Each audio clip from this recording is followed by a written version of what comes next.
The best choice for your vehicle needs. Located at 1550 Gallatin Pike North in Madison, Hayes Nissan of Rivergate has been serving the Middle Tennessee community for over 3 decades. That gives you confidence that Hayes Nissan of Rivergate can find the perfect vehicle for your lifestyle and your budget. Their friendly and knowledgeable staff will make sure you are taken care of. I should know because I've seen it firsthand. Every vehicle I've purchased has been from Hayes Nissan of Rivergate, and I love the entire process. Now, I don't want you to forget about their award-winning parts and service department. It has everything you need to get you back on the road. Go visit them on the web at nissanofrivergate.com. They're open there 24/7, 365 days a year. Or give them a call at 615-865-7220. Again, that number is 615-865-7220. That's Hayes Nissan of Rivergate, where your dollar always goes farther.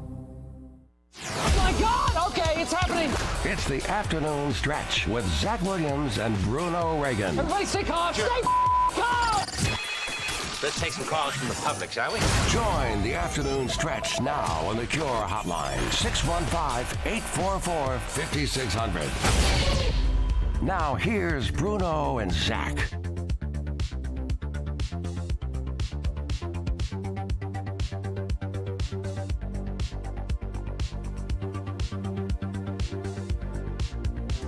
Four o'clock here in the Music City, so you know what time it is. Time for the afternoon stretch here on Nashville Sports Radio. Bruno Reagan, Devlin McKenzie, Zach Williams here inside the Strike and Spare Family Fun Center studio. If you want to get involved, we want to hear from you.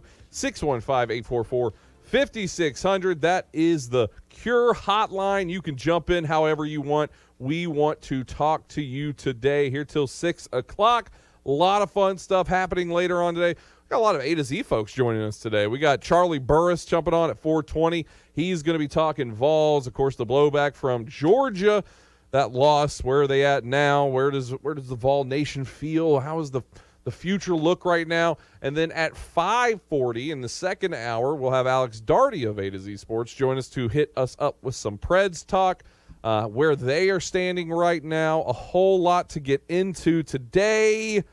Bruno Reagan, how are you doing on this November 8th, Tuesday? Mentally, I'm there. Physically, it's hard. I've been upping my training recently because I got a tournament this weekend, so the recovery's tough. I'm tired all the time. I feel physically tired, but mentally I feel great. Maybe it's the 300 Red Bulls I drank before I got here. So that's too many. Have you seen that? That might actually give you physical wings and not the good kind. Do you know what I'm talking about with the... There was that guy. It was like this guy chugged 20 Red Bulls to see what happened, and his heart was like beating out of his chest. Have you seen that video? I wonder if that's real or not.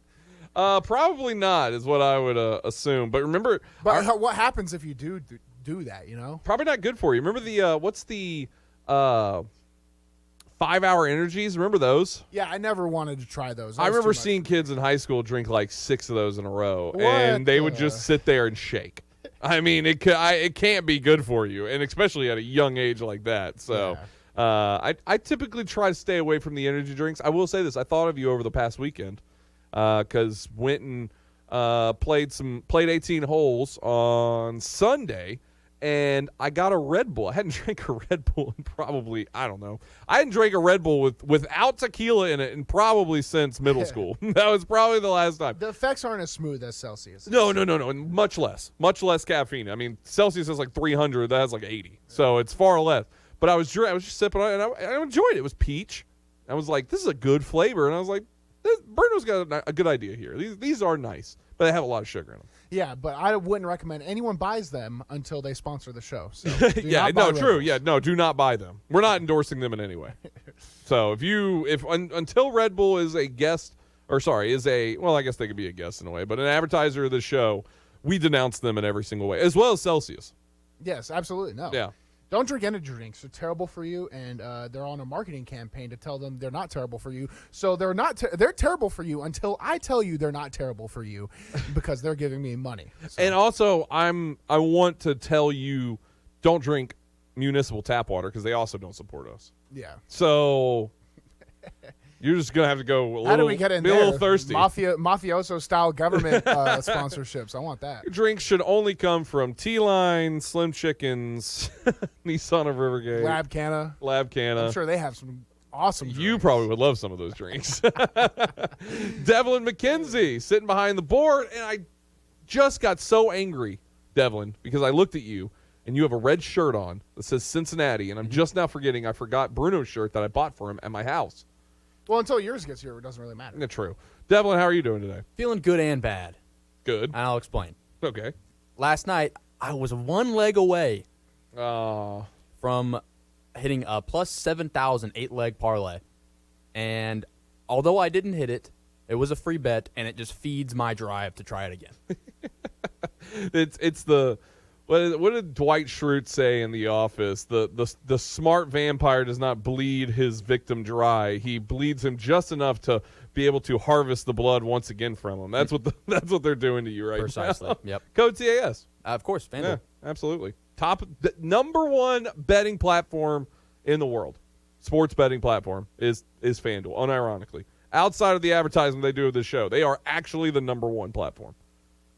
No, I know. They're the official partners of the National Football League. That tells you everything. They're goated. They're the kings. They really are. It's crazy. And I feel like that was like an arms race that was so out of left field because all of a sudden everybody's starting to get more and more, states are starting to legalize it. What, is there only like 14 states that have it legal right now, I believe? Something like around those numbers. Yeah, I know. But let's be honest. People in the other states are just doing something else. So yeah, well. Yeah. I remember hearing some of the older people when it got legalized here because I didn't gamble at all before it got legal. That's just the real side of it. But I saw a lot of older people were like, well, I'm still going to go to my bookie. It's like, all right, go down to your weird guy at that gross bar and not do it on your phone in your bed. So much easier. You know what I'm saying? Yeah, no. Why would you do it that way? That's still, I can't believe people would bet. I hear people, they still do it illegally here in Tennessee. Why would you do that? That's just, it's wild. Who knows? Maybe FanDuel, I don't know. There's really no excuse to do it. No, it's just unless weird. you put on. Unless you know you can screw over your bookie. No, that happens a lot. I mean, for the real thing, I know, like of the X number of people I know gambling, there was one guy who has a real problem. He just finds behind the scene bookies, maxes out his account, and then ghosts them. So, yeah. And that guy's very, very financially successful. He has a high income. Yeah, there you go. See, if he's not careful, he's going to end up at the bottom of a lake one day. Yeah, no, you have to be careful. You have to be careful with that stuff. 1-800-889-9789. Please. That's Tennessee Red Line. It's always available. There is a real problem. I mean, I see it. Even the small bets that I hit, I'm like, ooh, there's that endorphin rush. That's well, it's not after good. You hit a big one. I mean, that weekend where I had like a 3,500 weekend, like I was like, I could lose all this money and not feel a thing. Like it catches you in that way. Mm-hmm. So yeah, because you just become so insensitized to it. If you want to jump in, we want to hear from you. Cure Hotline, 615-844-5600. A lot of stuff to get to. Always your calls top of mind. Let's go ahead and run to the phone lines here. Our good buddy Jeff in the Borough. Jeff, how you doing, man? Well, good. What are you guys? Are you gonna? Do you have the predictions for the college football poll tonight? Will TCU jump in the top 4? Or are they still gonna be left out and because they're in the Big 12? They're told they can't compete for a national championship. Doesn't history kind of show that they're going to be left out with that kind of stuff? They shouldn't be. But they should. No, I agree. I don't think they should either. But it just kind of feels like they might let them into this one because what does this one matter for anything? It really still doesn't matter. There's a lot of football to be played still, but. They probably will get in. Yeah, Tennessee will probably be number 4? I mean, number 5, number 6 in that range. They're 7. They're 7 now. They're 7. Yeah. They're below, well, they were 3rd on the AP poll, but they still got 1st. But they're below Alabama on the college football playoff thing. They're below them. So Tennessee? We don't know where Alabama's no shot. No, they're not below Alabama. What are you talking about? 7. They're 7. Alabama's. The last poll was Alabama was 6 and TCU was 7. Oh, I'm talking about. Sorry, I thought we were talking about Tennessee. No, we're not talking. No, I'm talking about Texas, TCU, Big 12 now. Oh, okay. They're undefeated, unlike Tennessee. That's one loss. Yeah, no, I think TCU should definitely get on be number 4. I mean, at least. Yeah. Because think about teams that are undefeated that you only can play who's in front of you. But we can't make up opponents every week. I can't make up. I'm gonna play this team now. I'm gonna play Georgia now or Tennessee now. Or we can't make up stuff. I mean, the skills you have is what you play. I mean, if you win them all, then you should be champion or have a chance to play more anyway. Yeah. And this stuff is strength of schedule. I mean, if that was the case in 1984, BYU never would have been champion. They're the only undefeated team left, so they're a champion. Everybody else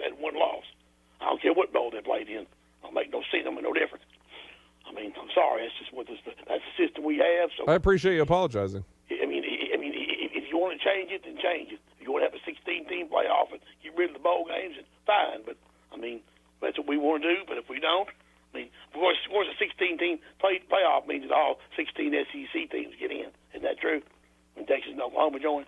Yeah, pretty much. That's pretty much what I thought. Pretty much. So that's pretty much the deal. But you know, but will Kentucky get in?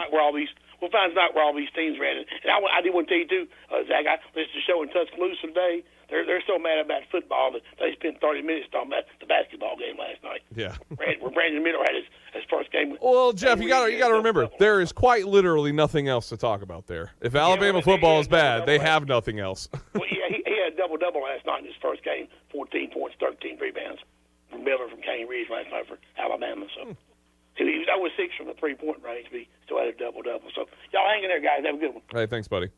Yeah, no, I mean, if Alabama football is terrible, Nick Saban leaves and the team's done, there will be a lot of sports shows and stations that are done in the state of Alabama. They will become political talk. That's what's going to happen. If Tommy Tuberville is that's the real side of it. That's what will happen. If Nick Saban leaves, of course they're mad. It's terrible down there. There's some weird hillbilly guy that's on like TikTok and Instagram where somebody just films their weird uncle who's a big Tide fan, and you would have thought they never won a national championship in their life because of these two losses. They're the worst team in the world. They're done. They're terrible. They're useless. Saban doesn't do anything right. correct. All of those statements. Hold this L. Sports stations will become political talk stations. It's just sports are such a weird world, man. You could have the world, you could be on top of it, your team could be the best, and you just never enjoy it. A lot of people just never enjoy it. That's what I try to tell myself when I watch the Titans and fall asleep at halftime. Shout out Vandy women's basketball though last night. They got the win. The Vanderbilt men's basketball team, Jerry Stackhouse coming off a quick extension. Well, they were very, very soundly defeated. They had like a flurry of 3-pointers down the stretch, like going over 40% or something like that from three, but it was nowhere near enough to win that game. 82-71 was the final for the women's basketball game. That is the most points scored in a season opener in over 20 years for the Commodores. Good for them. Sports in Vandy is going up. It's going up. It's still going up. It's going up. Look, it's a bumpy ride. It's a bumpy ride to the top. But it's going up. I'm not saying they're going to be the best ever, but they're going to be competitive. We're just talking about women's basketball or Vandy sports? Vandy, both, as all of it. Football, up from last year. True. True or not? No, it's true. It's not where you want it yet. I think that's a fair statement. Men's basketball, we'll see. I don't know where they're going right now. But you have to. I don't know if they're up, but they could be going down very quickly. Memphis, it's still Memphis. Memphis is a good team. Imagine being a parent and your 25-year-old's in college, but he can't stop eating glue. And then he's like, I stopped eating glue, and now I eat paper clips. And you're just like, my kid's not going to live in this world. Like, my kid is messed up, you know? That's what it's like when you're like, Vandy's improving. It's like, no, you know. It's going up. What are we talking about? You got to start from the bottom to get to the top. We're in Dante's 7th layer of hell right now, and you're like, yeah, we're going up. We're at 7.5. I don't feel bad. Or, sorry, I don't blame you. That's what I'm trying to say. I don't blame you or other deep Vandy-rooted fans that have dealt with this. You know what I woke up to today? People that Denzel Washington flight movie where he chugs that vodka down. There's just people posting that GIF. Vandy fans. They're just like, you know, that's what I woke up to today. No, I get it. The people that are not going to believe they're going up the most is Vandy fans. But they are, from the outsider's opinion. I'm not a fan of Vandy. I'm not some Vandy stan, I promise you. I like Vandy baseball because they're good. But that does not make me some Vandy homer. I promise you. This is an unbiased opinion when I talk about Vandy. The people that hate it the most are the people that are Vandy fans because you still want winning now, and it's been so long since you've had winning as a consecutive athletic program in the big sports that are mainstream. I understand bowling. I understand golf. I understand all these other ones. I'm talking about the mainstream sports, basketball, baseball, football. I get you want it now, but it is going up. It's going up from the outside looking in. You're an OSU fan, Devlin. Don't you say? I mean, you're seeing winning a little more each season means it's going up. Sure. Yeah. Numbers guy. And yeah, exactly. Devlin's a big numbers guy. Shut up. Look, I understand you because you're too ingrained to think. You want domination, winning, no matter what. This is the truth. I was a no-name recruit, had no idea how to play football, and I turned myself into a fairly decent SEC football player, enough to gain the respect of my peers. When I went out there, people were like, 61, I love the way you play, man. Pleasure to play against you. And that made everything. That was everything. And now you're telling me you can't be better than me? I was trash. And you can't be better than me? Unbelievable. Let's real quick go to the Cure hotline, 615-844-5600. Up in my neck of the woods, Bill from Hendersonville. Bill, how you doing, buddy? Doing fine. Hope everybody out there went out and voted today. I did. I have my sticker on just to prove it. Good for you. Appreciate that. Yeah, I went to Hendersonville High School and put my vote in. I had to go to Jack Anderson for some reason, Bill. I live next to Hendersonville High School. I'm infurious about it. Yeah, our polling place got changed, too. I don't understand why either. Yeah. But you guys were talking about Vanderbilt, so let me ask, this is a little bit more darker, I guess. But how does the DB coach at Vanderbilt still have his job or has not been suspended? I would assume it. I'll hang up and listen on that, okay? Hey, thanks, Bill. Thanks, Bill. And I assume, this is my personal opinion of it, is, well, for one, I assume Clark Lee has the option to just send him away. So there might be a relationship there where he's trying to avoid that at all costs, because at the end of the day, it was just, it was a Facebook post, and some people don't want to see people lose their jobs over it. But what I really think is that Vanderbilt as an institution, when it elevated it to the level of racism that's being accused, anti-Semitism, Kirkland has to get involved, and there has to be an investigation, whereas Clark Lee just can't necessarily, and this might be an only Vanderbilt thing, because they're a private institution, they don't operate the same as normal things. So they don't want to fire him right off the rip, even if they thought what he did was stupid, despicable, being accusatory, whatever. But when the anti-Semitic thing came in, I mean, Vanderbilt's going to do an internal investigation on the school side of things, from the Kirkland Hall side of things. That's my guess of what's happening right now. And just to peel back for some people that maybe haven't seen it, defensive backs coach for Vanderbilt went on a post on his own Facebook account talking about how Kanye West essentially is ahead of his time for what he's talking about. 2 steps ahead. He's 2 steps. Basically, he was just going into talking about how Kanye West is. I don't even know so much if he was going at it from the point. I have to reread it, but that he was like, Kanye West is right. I don't know if he was saying that. He was just saying that he was getting ahead of people in the media and causing this outrage and putting himself out like from almost like a marketing standpoint. But the problem is Kanye West went on about 40 different podcasts and said about 40 different things. It's impossible to keep up with everything he said. Yeah. Some of the stuff is legitimately anti-Semitic. So when you endorse a man who's just going out there and saying everything, people can nitpick and choose. And that's the real side of it. Yeah. But, I mean, and I'm not going to give a pass to this guy either. How incredibly stupid do you have to be to post this stuff, knowing you're essentially a public figure and you represent a university and one as inclusive and diverse as Vanderbilt? How dumb do you have to be to post something like that? Probably pretty dumb. And that's what we talked about this on Friday, right when it broke right when we were on the show, that it doesn't matter what you believe in, whatever. If you post it, right, left, middle, don't care. You're going to be held liable in some form or fashion in today's world. You're going to be held liable. That could be you lose your job, that could be you lose your platform, that could be whatever it is. Doesn't matter what your belief is. Putting that out there, and that's to each person. If this guy felt like this is what he wanted to say, you're allowed to do that. But no matter what, you're going to be held liable for things.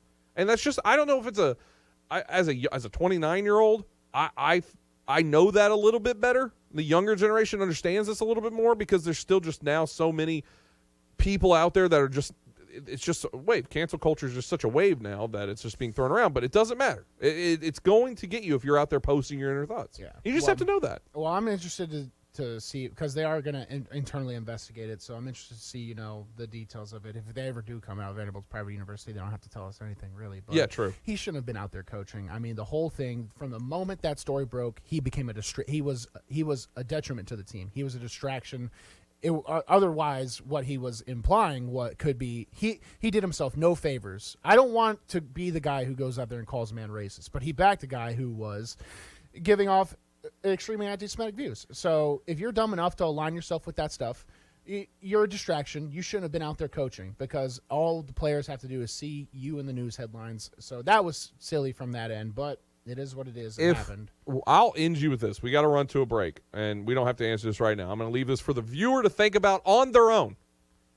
Is that situation worse than Jermaine Burton, who punched the female after the Vols fans ran the field, is still playing for Alabama? Is that situation worse? You debate amongst yourself. If you want to call in, we have Charlie Burris coming up next, Talk Vols. If you want to call in later after that interview, 615-844-5600. Give us that answer. We got to take a break. Back after this here on the Afternoon Stretch. Good afternoon. It's pretty heavy out here now in the South Loop. 65 is building down through Franklin, Brentwood area. 65 also just trying to get up to Vietnam Vets is also a challenge. In Hermitage, it's been busy with several accidents as they clean up that crash there on 600 block Old Lebanon Dirt Road. Also checking on a wreck 2000 block of Scott Avenue. That is East Nashville. Some radar 40 as you head out towards Dixon County. Give yourself extra time. Hey, Nash Painting, Middle Tennessee's #1 residential and commercial painters. Check them out online at nashpainting.com. Now is the perfect time to download FanDuel, America's #1 sportsbook. Join today and get started with $150 in free bets guaranteed. When you place your first $5 bet, that's a free bet back. Your first bet doesn't win. Just sign up with the promo code WNSR. FanDuel has all your favorite bets, from the money line to point spreads to player props. You can combine your bets for a chance at a bigger payout with the same game parlay. With live betting, you'll get updated odds on games that have already started. Super easy to use. Don't fumble your chance to get $150 in free bets. Win or lose with the promo code WNSR. Make every moment more this season with FanDuel, the official sportsbook partner of the NFL. You must be 21 years of age or older and present here in Tennessee. First online real money wager only. $10 first deposit required. Bonus issued, non-withdrawable. Free bets that expire in 14 days after receipt. Restrictions do apply. See terms at sportsbook.fanduel.com. Gambling problem? Call the Tennessee Red Line, 1-800-889-9789. Tired of the same old company holiday party and looking to reward your team with a fun night out? What about something different for a birthday party or group gathering? Hello, this is Philip Cox of Strike and Spare Family Fun Centers, and we specialize in group events no matter the size at our Tusculum, Donaldson, Hermitage, Murfreesboro, and Hendersonville locations. Plus, Hendersonville and Murfreesboro offer enhanced entertainment options with bumper cars, laser tag, roller skating, and more. 'Tis the season to have fun with family, friends, and business associates, and there's no better place to do it than at Strike and Spare Family and Fun Center. Visit strikeandspare.com to learn about the group outing of Strike and Spare, where fun is bowling. From the big game to the big dance, Bar Lines at the Omni Nashville Hotel downtown is your game day and watch party headquarters. Don't worry about entertaining guests and trying to feed everyone. Sit back, relax, cheer on your team, and let the Bar Lines staff take care of you. Grab a Bar Lines signature cocktail and enjoy some wicked deviled eggs, or a Bar Lines double stack, and finish it off with some Jack and Coke chocolate cake. Bust your belly and your bracket at Bar Lines, located in the Omni Nashville Hotel, 5th Avenue, downtown. Five-state forecast. Your exclusive National Sports Radio, WNSR Sky Scan forecast. This afternoon is going to be mostly sunny, high 78. Mainly clear tonight, low 50. Sunny Wednesday, high 80. Thursday, sunny skies, high 76. Utilizing the resources of the WeatherBug Network on National Sports Radio, I'm WNSR's meteorologist, Jim Rinaldi. Sports Radio, WNSR. The Afternoon Stretch. The best show? I don't know if I can say that, man. I'm going to move on to the next one. The Afternoon Stretch. Bruno Reagan, Devlin McKenzie, Zach Williams here inside the Strike and Spare Family Fun Center studio. Well, it wasn't a pretty game down in Athens, Georgia, but it was still a game that we must report and talk on, and I know nobody better to talk about Vols football than Charlie Burris. You can follow him on Twitter at Charlie Burris, host of the A to Z Sports Big Orange podcast. Charlie, thanks so much for jumping on with us, man.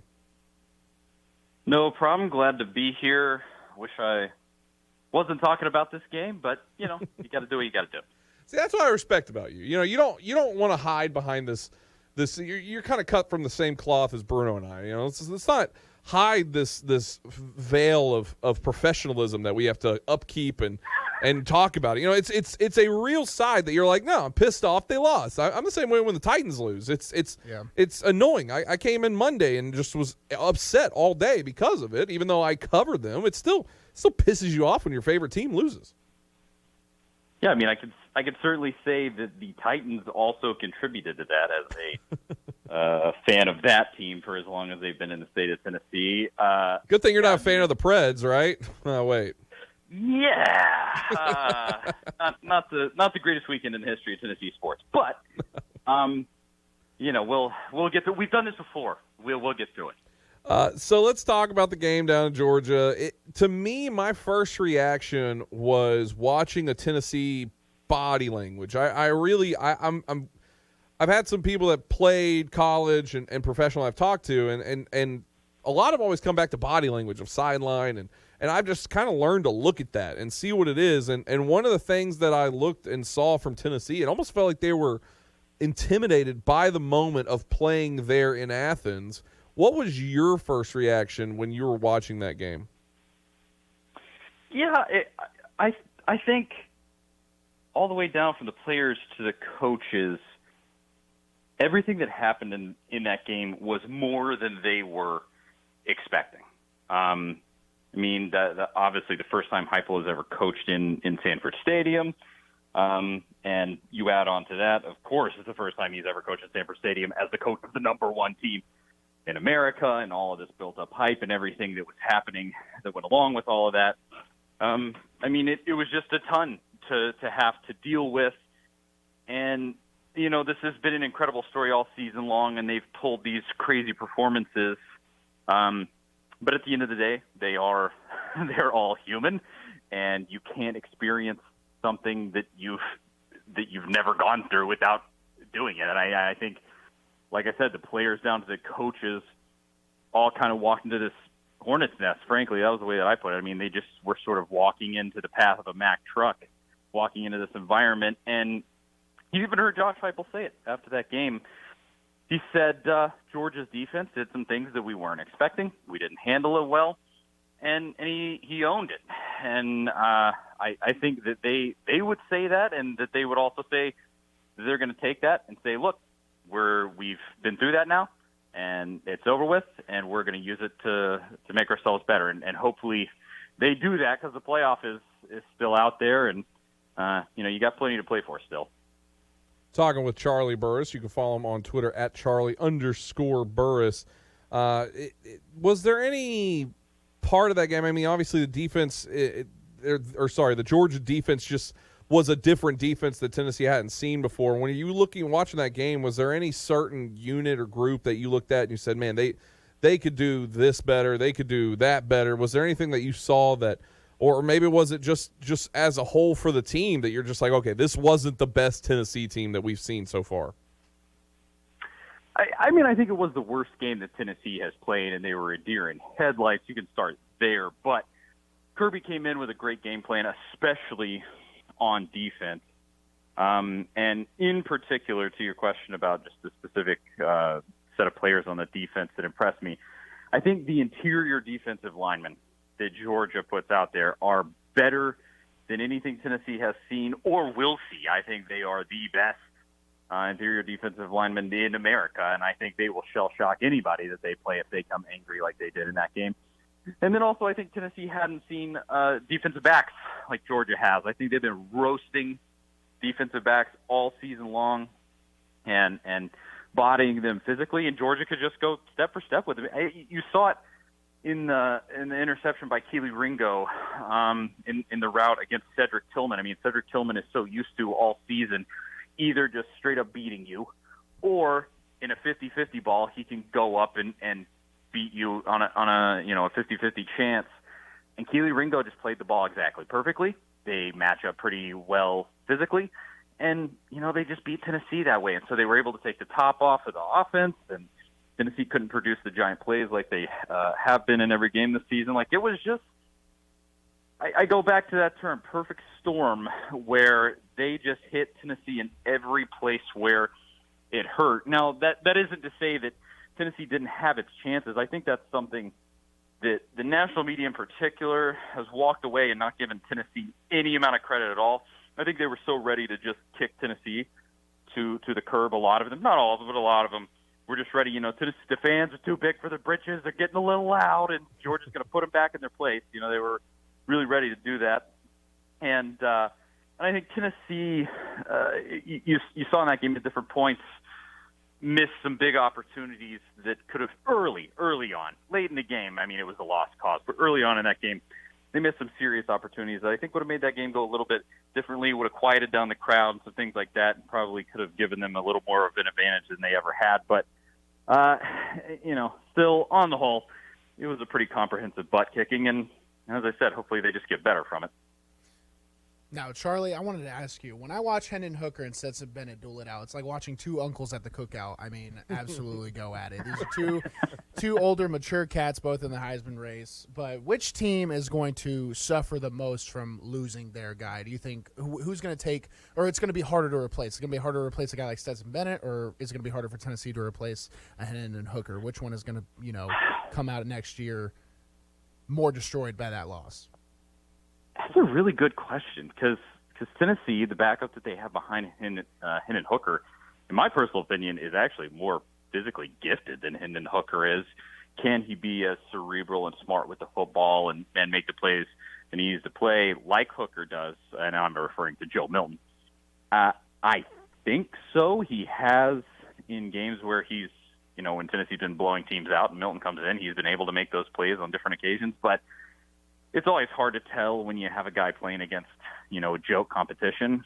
So there's that. I will say that's been, until the last 2 years, that's probably been my biggest knock on Kirby his entire time at Georgia, that he struggled to find a quarterback and lost Justin Fields and everything that happened before he found Stetson, and they fell into that groove. So, I mean, I'll be completely honest, I don't know what they have stacked up behind Stetson Bennett, but if it goes like the rest of their team goes, I'm sure it's some 5-star. And they'll figure it out. I think Monken's done a really good job as offensive coordinator there. And so I do think that Tennessee's system is more conducive to producing good quarterbacks more consistently over just the pro-style thing that Georgia runs. Although, I mean, Stetson is, in a lot of ways, just kind of a game manager more than he is just like a super playmaker, although he does at different times make big plays, and he did against Tennessee. But that's a really good question, honestly, and I think a lot of people are going to be interested to see that. But I just think, with Tennessee's system, it's so kind to quarterbacks. It's hard for me to think that Heupel's just going to put a guy out there that they can't produce anything. Mm-hmm. After the Kentucky game, Hendon was the lowest odds, which is the good thing. He was the most likely to win the Heisman. Now that this week's coming past, he's the second behind C.J. Stroud. Do you think there's a chance that he can come from behind, sneak a Heisman before the season's over, which I think would be the first one in Tennessee's history? It would be. There's certainly a chance. I think, outside of Michigan, just Ohio State plays a joke schedule that they can just tee off on. Of course, I say that, and Stroud really did look very good against Northwestern, but, they were playing in a monsoon and whatever else. And I think Hooker got kind of lucky in that Stroud was also bad this weekend. But, I think there's a chance. I would also say, as far as Tennessee goes, I'm not hell-bent on seeing him win that trophy. It would be amazing. What I would say that I am very adamant about is seeing him, at a minimum, get to New York and be a finalist so that Josh Heupel on the recruiting trail can say to kids, hey, I got this kid to New York. He, even if he came up short, you could say he came up short. You can be the guy that is going to win it for me. And it's just such a powerful recruiting tool, I think, when you have a visual like that with a guy that's on your roster. And so I want that at a minimum. He's gonna have an uphill battle because Tennessee has a fluffy schedule from here on out for the rest of the regular season. He's going to have to put up some gaudy numbers if he wants to get back into the lead there, which is possible. It's absolutely possible with this sort of video game offense Tennessee runs. But I will say it probably sounds like a cope, but really, I just want to see the kid make it to New York and you know, as a Tennessee fan, I'm desensitized to the Heisman Trophy at this point. It's something that we have in the past we have sworn off, and so, you know, just seeing him in consideration is cool. Talking with Charlie Burris, host of the Big Orange podcast on A to Z Sports. Find that wherever you get your podcasts at. You can follow him on Twitter at Charlie_Burris. So tonight is the second college football playoff picks. A lot of people wondering TCU, are they going to be able to get over Tennessee in this one? What are your thoughts on how that's going to play out tonight? It's really hard to say. I think, and I think most people would agree with me, Tennessee should be in that 4 slot. I don't think anybody has done anything to supplant them there. Just judging from the initial rankings, where the committee didn't give any respect to TCU or Oregon. I don't think that they did anything over the weekend. You know, Oregon beat a high school team in Colorado, and then TCU actually struggled with Texas Tech, and then is a 7-point underdog to Texas this week. So I want to say the committee is probably thinking, okay, well, TCU is a fleeting thing. They're going to lose this week to Texas, and then they'll sort of be off our radar. We won't have to worry about them anymore.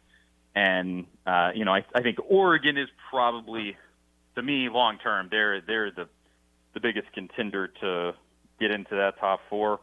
But you know, as a Tennessee fan and being used to getting screwed over on so many occasions, you know, they'll probably be a 5. Let's be honest. I think they'll be outside of the top 4. As much as I think it's pretty apparent they shouldn't be after how everything unfolded over the weekend. I'm expecting them to be at 5, but that's the cynic in me saying that, and you know, hopefully they make it right. Charlie glass half empty Burris is that's the name we're going to go with from the forward here. Charlie, thanks so much. Remember, you can follow him on Twitter at Charlie_Burris. Find him on the Big Orange podcast there with A to Z Sports. Always love it when you jump on with us, man. Absolutely. It's my pleasure. Thanks, guys. Good stuff there from Charlie Burris. Once again, one of the first media friends I ever made in the space. I was one of the first ones outside of the walls of this station. It's so early, you had to go tell your mom, I made a friend. I did. It was nice. I don't know. Where do you think this ends? That question I asked him there. Where do you feel like the college football playoff ranking committees are going to put those teams? I want people to kind of get in on this. We're going to have to run to a break. Cure Hotline, 615-844-5600. I want you to answer that. Jump in on the phone lines. What are your thoughts for where the college football playoffs are going to? Where's the committee? And also, who is this committee? Let us see their faces. Who are these people? Who are you? But I wonder what it's going to end up, because there is a part of me that thinks Tennessee won't be outside of the top 4. They should have to do town halls where we get to ask them questions. Yeah.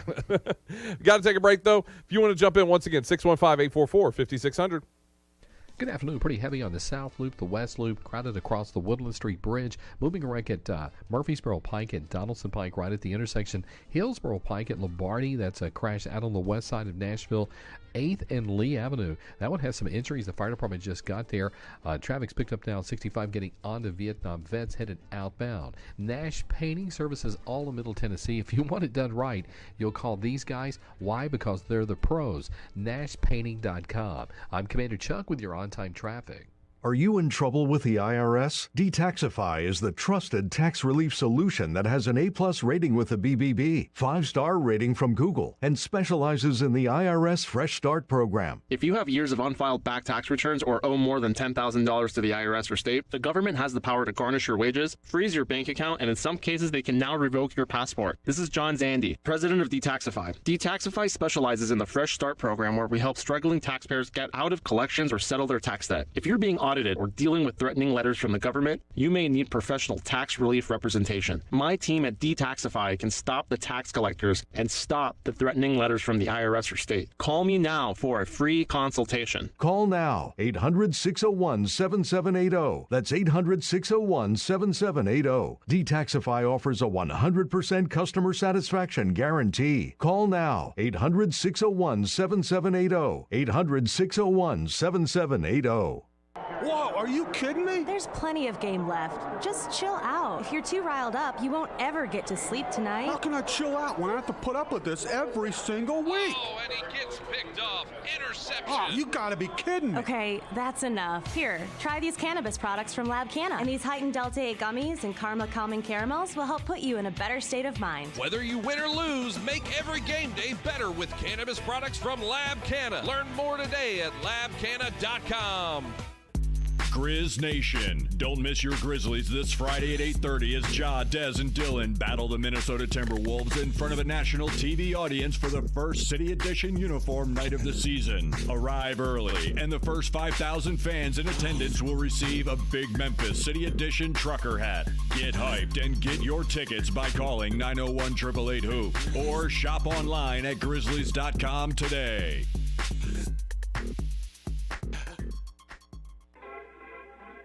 The afternoon stretch. Eventually, they'll have music beds for men.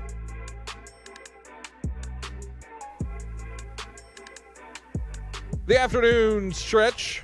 Bruno Reagan, Devlin McKenzie, Zach Williams here inside the Strike and Spare Family Fun Center studio. Cure Hotline, 615-844-5600. If you want to jump in, talking the college football playoffs ranking show that's going to happen tonight. Where do we believe this is going to fall out tonight? Do we think it's going to kick Tennessee out of the top four? Do we think that they're going to stay in? I want to give my personal thought on it first. I want to go first. You had your time. Now's my time. Okay. I think that Tennessee stays in the top four. Let me give you rationale why. Georgia was 3. Tennessee was 1. They lost. Georgia won. Georgia's obviously your number 1. That's for sure. Ohio State didn't exactly dominate the world against Northwestern, and that's fine. But I think they stay number 2.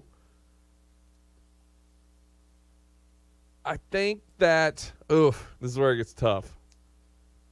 I think Tennessee is 4 in this. I think Tennessee ends up being 4. They stay in the top 4, but they are 4. And then the third team, Michigan, I think is end up what we see. And I think it's what we talked about last week.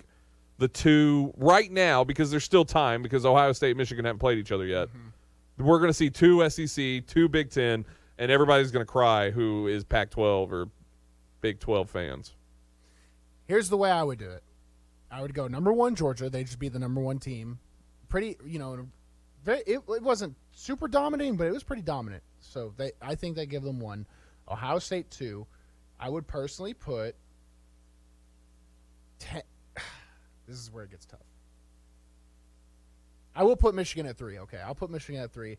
But the thing is because we all know only one Big Ten team is going to get in. So why put 2 in the top 5 right now? But I guess if we're going on a week-to-week basis, it'll play itself out. Right now, that is a true statement that they could run. And it's the only time that they could really appease the 2 parties that only matter.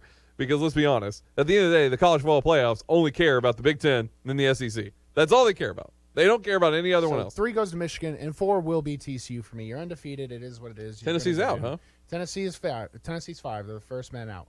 But TCU loses 1, they're automatically out. And if everything shapes up the same exact way, Tennessee gets in over the loser of Ohio State, Michigan.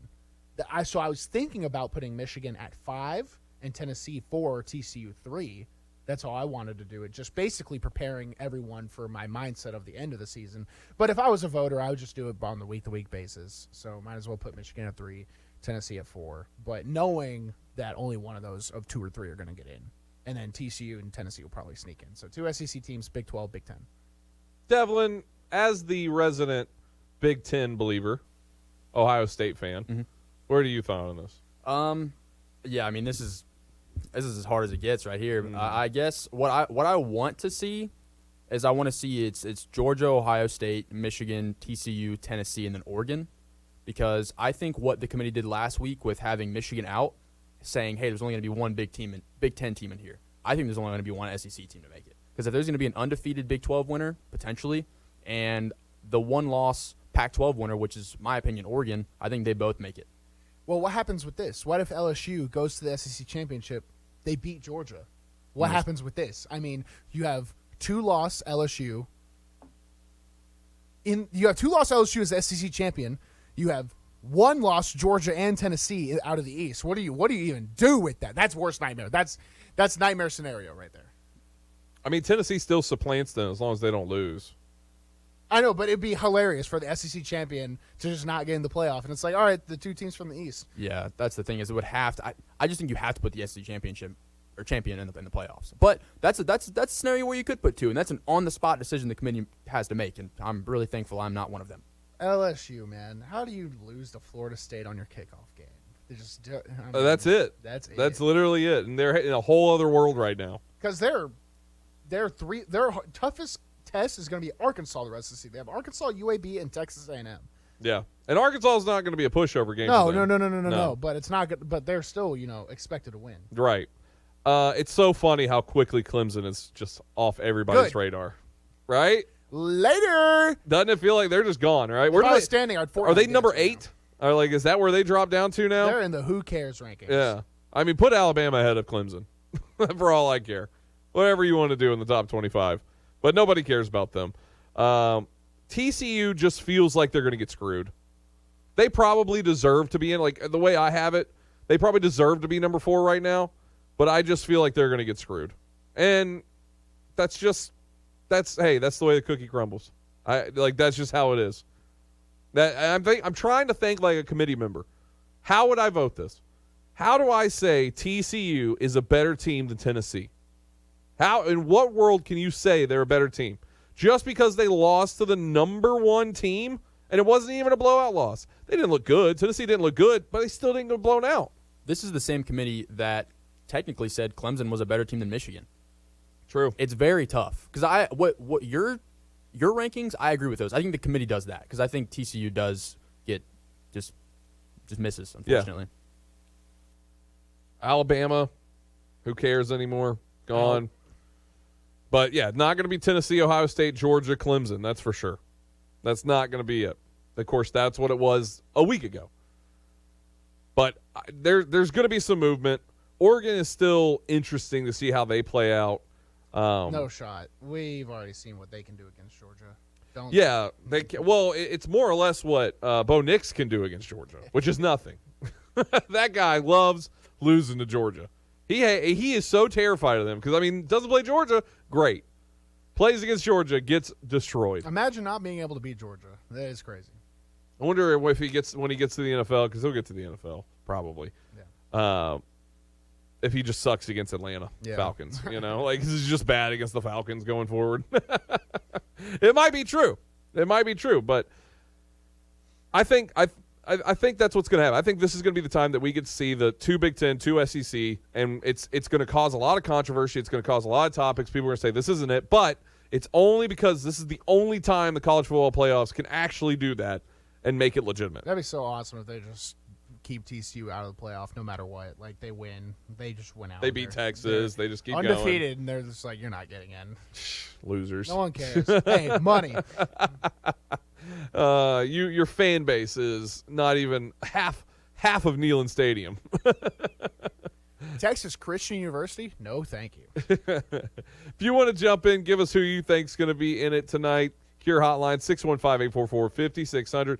Later on in the show at 5:40, we're going to have Alex Darty on. He's going to be on to talk some Preds. Before we go to the break, we got to talk about our friends over at Hayes Nissan of Rivergate. Go check them out, 1550 Gallatin Pike North in Madison. That's 1550 Gallatin Pike North in Madison. Check them out online. That's the best place to do it. It's NissanofRivergate.com. NissanofRivergate.com right there. You can take the entire inventory of vehicles and check them out on the web. Take virtual tours of all the vehicles right there on the lot. And even better so, you can talk to somebody right there on the website 24 hours a day. Always there, monitored to answer your questions in a speedy manner. If you have something, keep it all in the safety of your own home, in your PJs, right there on NissanofRivergate.com. And look, I'm not even I'm a spokesperson, but I'm also a customer. Every vehicle I've ever purchased has been from Hayes Nissan of Rivergate. It was the best of times buying a vehicle. I promise you. Go check out my good friends once again over at Hayes Nissan of Rivergate, located 1550 Gallatin Pike North in Madison, and on the web at NissanofRivergate.com. That's Hayes Nissan of Rivergate, where your dollar always goes farther. Good afternoon. It's pretty busy where you would expect out here on the South Loop, the West Loop. A wreck involving injuries. Edgeo Lake at Martin Wade Drive. It's going to be over in Antioch, 3500 block of Murfreesboro Pike. They're still on the scene of that crash. Trying to clean up a wreck. They had traffic backed up at Hillsboro Pike at Lombardi Avenue out on the west side. It's heavy, but moving 65. It'll slow there at 65 North, right at Vietnam Vets. Nash Painting is Middle Tennessee's #1 residential and commercial painters. It's who I trust. These guys are awesome. Check them out at NashPainting.com. I'm Commander Chuck with your on-time traffic. The 2022 NASCAR Xfinity Series season came down to one race at Phoenix Raceway, and these 4 drivers battling it out for the series championship. Noah Gragson, Josh Berry, Justin Allgaier, and Ty Gibbs, who took home the checkered flag and was crowned champion. For sure. I mean, my actions over most of it is what's going to help. I know people have had a lot of harsh things to say, and that's their opinion, and, some of it might be true, but I don't really... That's what they're going to say, and I just do the best work I can, let my on-track performance show, for that. And if I made some mistakes, then I'm working as hard as I can to fix them. I know I have, and that's what I'm going to do.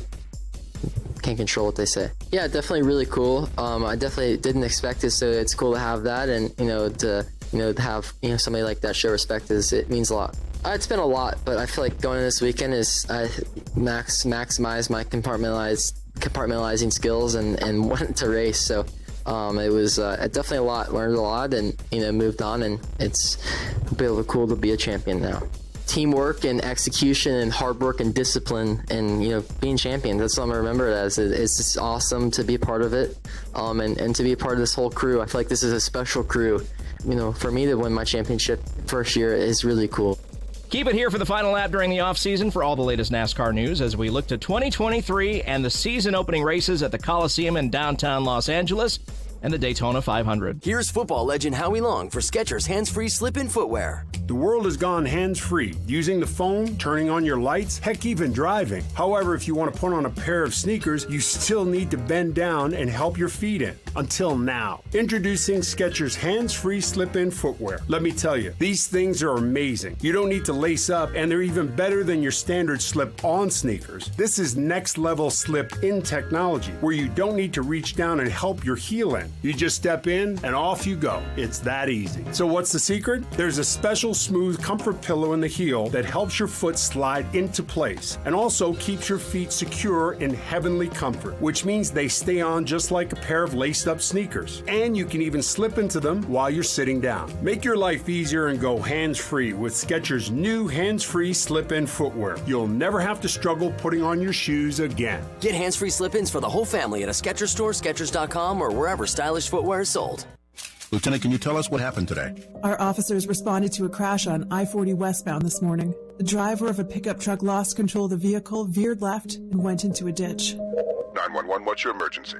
We've been in a crash. Please send someone. My fiancé is hurt. A front seat passenger was wearing a seatbelt. She survived without injury. The driver was not wearing a seatbelt and was ejected from the truck.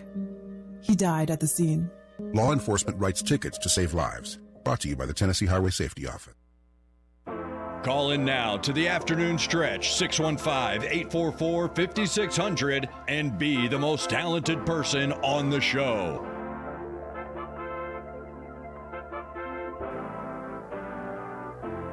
The afternoon stretch, Bruno Reagan, Devlin McKenzie, Zach Williams here inside the Strike and Spare Family Fun Center studio. If you want to get involved, we want to hear from you. 615-844-5600, Cure Hotline. Later on in the second hour of the program, we're going to have Alex Darty talking about some Preds. What about some of the news going on today in the NFL? Just real quick, talking about Jim Irsay again coming out and saying that Odell Beckham would sure look good in a Cowboys helmet. No one's talking good about the Colts, so Jim Irsay is like, I'll have to do this myself. And which is true, because no one cares about this in Indianapolis, the brand, whatever. Even Peyton Manning doesn't really care too much. He's too busy going to Tennessee games. So it's just like, who cares about the Colts? Which is true. They're cursed. They're a cursed franchise, cursed team. Sean Payton's like, I think he got asked about the Colts, and he was like, I'm a free agent. I get to choose where I want to go. Which Sean Payton, slow your roll. You're a coach. All you do is just walk. He around could definitely get a job though anywhere he wants. Oh no, he can. If there's an opening, he's there. He can, but a coach guaranteeing success in the NFL is the dumbest premise ever. That is stupid. This is so stupid. Like it's just. But if I was gonna say a coach that could do it, he would be on that top 3 list probably. Maybe. Best shot. Let me say that. Best shot. Someone sign him to a 10-year deal and see what happens, so we can see his emails from 30 years ago and him get eventually fired. Yeah. And speaking of the Raiders, as you were, they released John Abram today. First-round pick a few years ago, safety. Pretty surprised by that. Well, they were also the team that drafted Alex Leatherwood, right? Yes. I mean, just traded him away. We want to talk about John Robinson. The Raiders are 10 times worse. Yeah. I mean, that's just – and Chicago picked up Leatherwood right away. I think they regretted it because he got injured in practice or something like that. He said, "Ow, pay me my money." Yeah, someone's got to pay me. But, yeah, Jonathan Abram, I'm surprised they got rid of him. I am. I understand that he hadn't been the best out there, but he's not a terrible player. You know how, like, bad – of a professional you have to be a first rounder to get released? Like, they give you, I mean, you get all the chances in the world. And typically what happens to these guys who do get released is they're just like, yeah, I know I'm privileged. And they just abuse it all the time. Late to meetings, blah, blah, blah. And on top of that, if you're not good, like, if you're a first rounder and they have to cut you, you are doing a lot of things wrong. Not going to the training room, not going to weightlifting. It's crazy. It's a crazy world. And you're like, if I was in the NFL, I'd do all these things. Yeah, I'd show up to work. I'm making $1 million. Oh, yeah, these guys don't think like that. They're like, I'm the man, and everyone's going to let me do what I want, so. And I don't know anything about that situation. I just know if you're first round and you get cut, you've messed up royally. How about the Colts, too? So the person's going to be calling all the plays for the Colts, assistant quarterback coach. He's your age. Yeah. Yes. Stupid. I mean, hey, how could it be worse? I mean, I guess it could be. Let's tank. Come on, tank time. I mean, should we be rushing to the Raiders betting lines right now? No, do not touch this, please. Stay away. Yes. I'm scared, but I want to do it. Yeah, if you bet on Derek Carr, you might as well. I have some life insurance I want to sell you. Got a beach house in Idaho. First hour's in the books. Got a second hour coming up. If you want to jump in, Cure Hotline, 615-844-5600. Don't want to miss it. Don't go anywhere.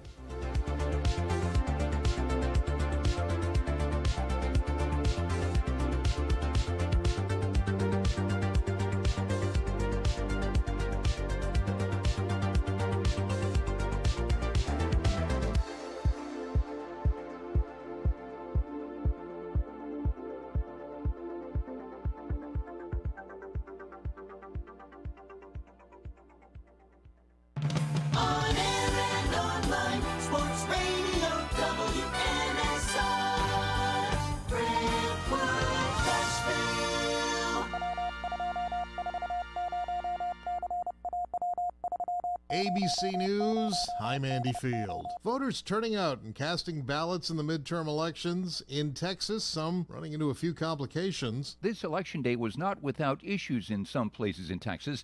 Military vet Lauren Johnson showed up at her Houston polling place to be told the voting machines weren't working. After 20 years in the Army, this is kind of what we do this for our rights and for our freedoms. Another Houston polling location was closed for a time when a city worker in a cherry picker truck died outside the building, apparently electrocuted. Jim Ryan, ABC News, McAllen, Texas. Storm prep's underway in Florida as Tropical Storm Nicole strengthens.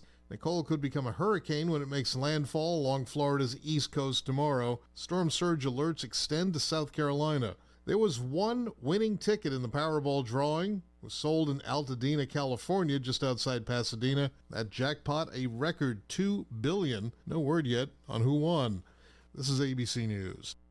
If you have certain chronic conditions, such as heart disease, asthma, diabetes, and you're 19 years of age or older, 52, 36, 42, you may be at increased risk for pneumococcal pneumonia. Ask your doctor or pharmacist about getting vaccinated with Prevnar 20, pneumococcal 20-valent conjugate vaccine, a Pfizer vaccine that can help protect against pneumococcal pneumonia in just one dose. Prevnar 20 is approved for adults to help prevent infections from 20 strains of the bacteria that cause pneumococcal pneumonia. Continued approval may depend on a supportive study. Don't get Prevnar 20 if you've had a severe allergic reaction to the vaccine or its ingredients. Adults with weakened immune systems may have a lower response to the vaccine. The most commonly reported side effect was pain at the injection site.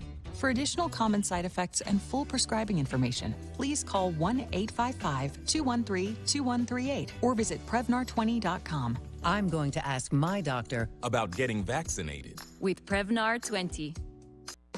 If you need a staycation or planning a trip to Music City, stay at Bento Living Chestnut Hill. Voted the best boutique hotel in the city by the Nashville Scene. Bento Living is located on the edge of bustling downtown and boasts on-site dining, shopping, live entertainment on the rooftop, and free fitness classes. Come experience Nashville like a local. Visit BentoChestnutHill.com to book your Music City vacation today. With 13 locations nationally, including Smyrna, Star Leasing Company is a semi-trailer one-stop shop and the perfect place to build a career as a semi-trailer mechanic. Seeking candidates with all levels of experience, Star Leasing Company has a semi-trailer technician trainee program with sign-on and quarterly bonuses and other opportunities such as $1,000 for having a yearly physical. The package also includes 401k with company match, health, dental, and vision insurance, competitive pay with weekly paychecks, and paid holidays and time off. Star Leasing Company, not your typical semi-trailer leasing company. It's starleasing.com to learn more. It's a Bill King Show. In Little League football, they play it off. You can't do it in college football, Bill. You got to come up with a bunch of computers and some BCS cockamamie scheme. My answer was yes. It's unique. Absolutely love it. I go into my garage every day and make sure there are no dust particles on those BCS computers. I do that. Weekday mornings beginning at 6 on Sports Radio 560 on 95.9 FM. Okay, it's happening. It's the afternoon stretch with Zach Williams and Bruno Reagan. Everybody stay calm. Stay calm. Let's take some calls from the public, shall we? Join the afternoon stretch now on the Cure Hotline. 615-844-5600. Now here's Bruno and Zach.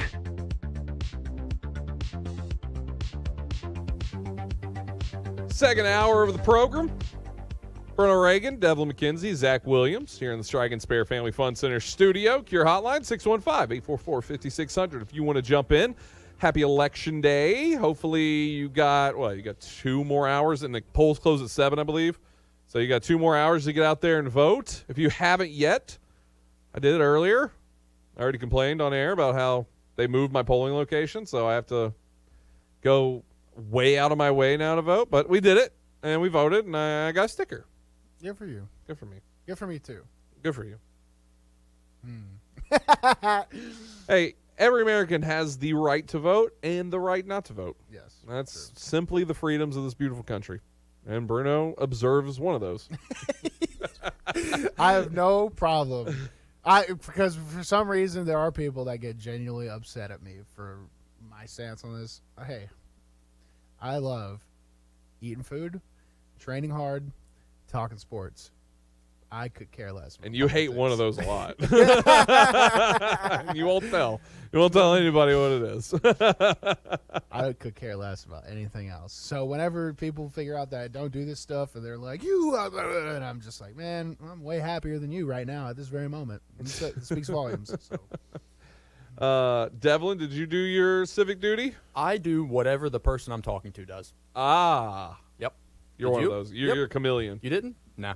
So you lie. That's why I like you. You no, lie. Sometimes I think that's there's good lying and bad lying. That's good lying. Like if if someone lies to you over like I don't have like a girl or boyfriend or girlfriend or something, like that's like dangerous lying. But like that's fun. Like I wouldn't think less of Devlin for doing that to people because some people suck and they'll just make it their whole day. This is Dan Schneider talking to his wife about having a book and then the book. You know, like this is the same conversation right now. Yeah.